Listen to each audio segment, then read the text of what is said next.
All right, what's up, you guys? So, back in 2016, I had what I thought was a really bad cold. Um, Fast forward about a year after that, so 2017, I get a call from the doctor after some random blood tests, and they say that you have antibodies of Epstein-Barr virus or mono. Um, and I didn't think much of it at the time. I just thought, okay, so I don't have it now, but I had it at one time. Okay, so in one ear and out the other kind of thing. Um, Shortly after that, I started to notice the lymph nodes in my neck were swollen all the time. It might switch from one side to the other, but they were swollen all the time.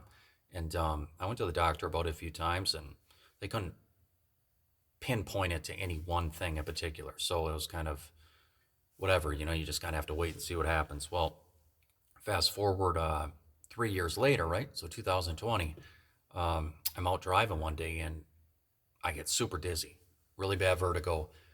Then I start getting like weak arms, weak legs. My heart rate starts skyrocketing. My breathing changes. So I went to the emergency room. I was discharged about 4 hours later with what they call was a panic attack. So the next day, I wake up and I go through the same thing. I have the vertigo and the weak limbs and whatnot. So I go back to the emergency room again, panic attack. That is followed by like 3 weeks of just abnormal amounts of anxiety, just for no reason, right? Like I could leave the house and start driving.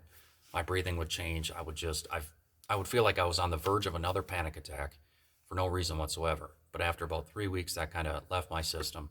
Then I started to notice changes with my visual clarity.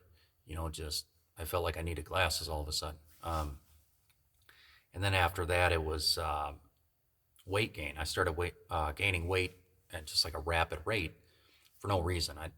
Not much changed. I was still exercising, still eating the same way.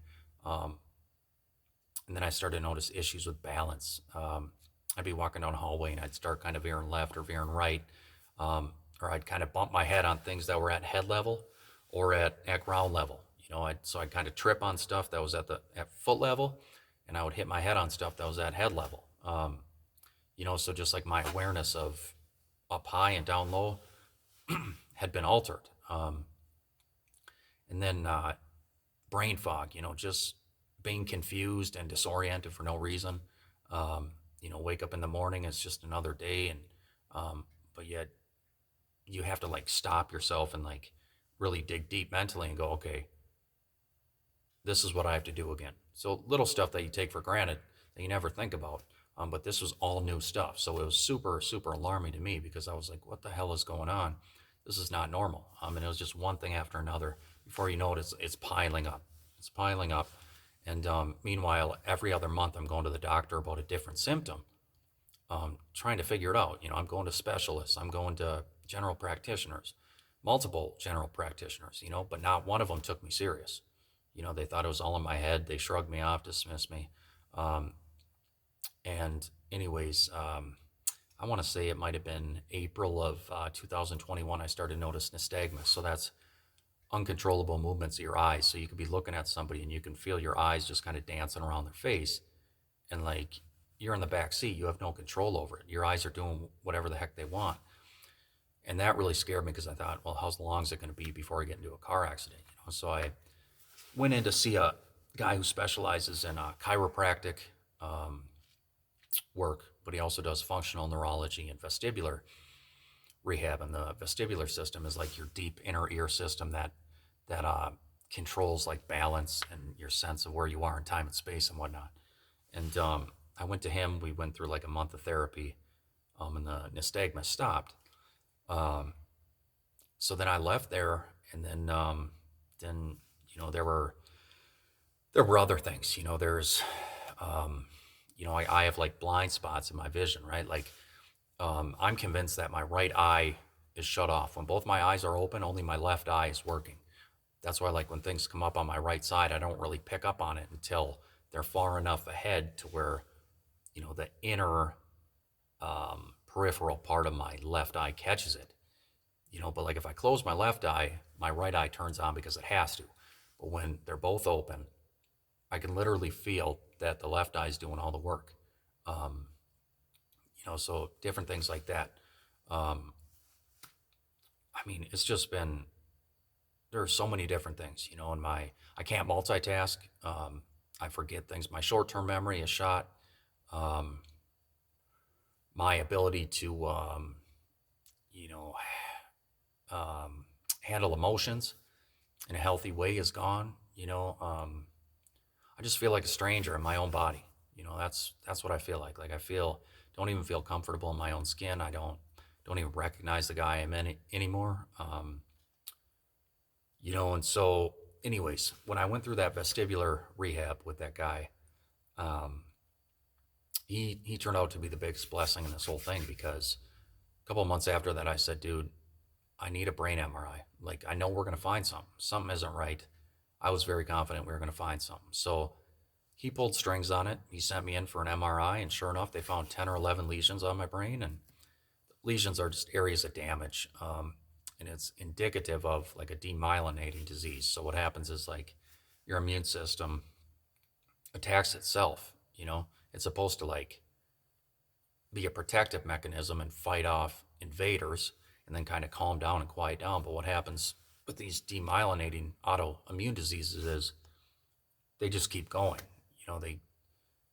They take care of invaders, but then they just kind of go crazy and start attacking a person's body.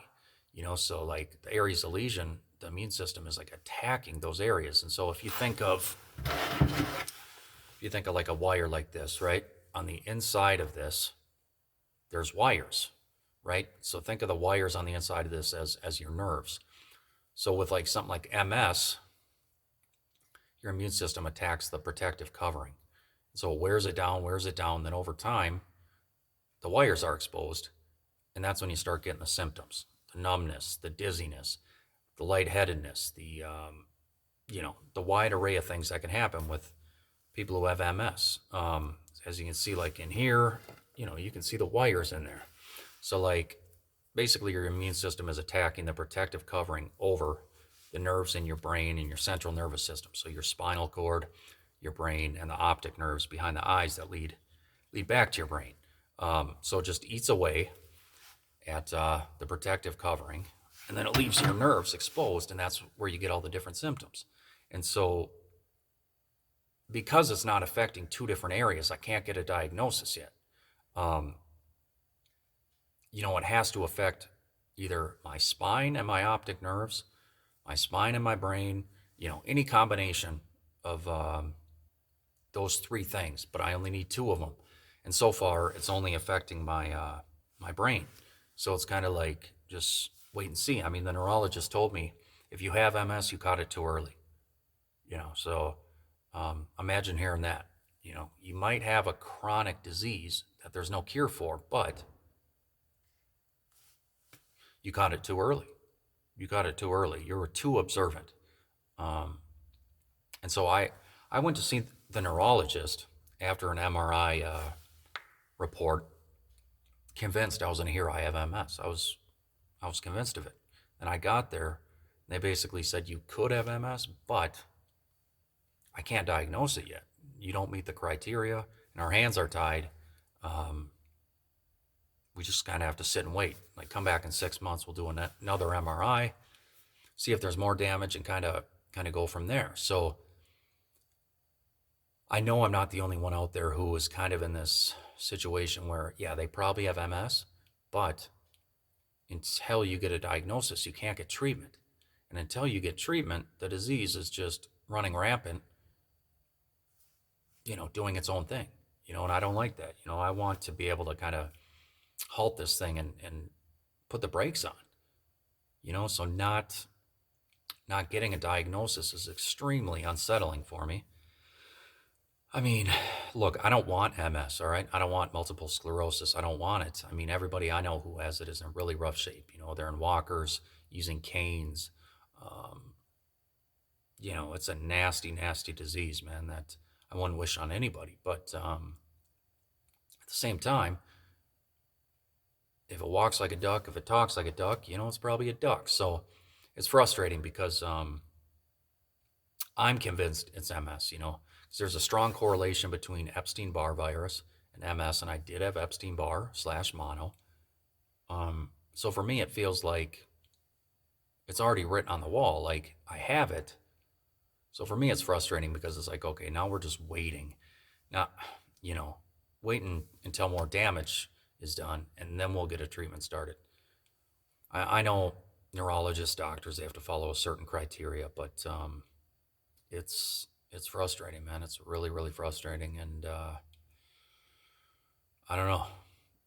It's I, I don't know, but I wouldn't wish it on my worst enemy, and everything in my life has literally changed. I'm thankful I can still work full time, and thankful I still have the ability to live independently and stuff. But I know the shape that this disease course takes, and it's not good. It's not pleasant. So I don't know. As soon as I get a diagnosis, I'll be jumping on a treatment plan, of course. But yeah.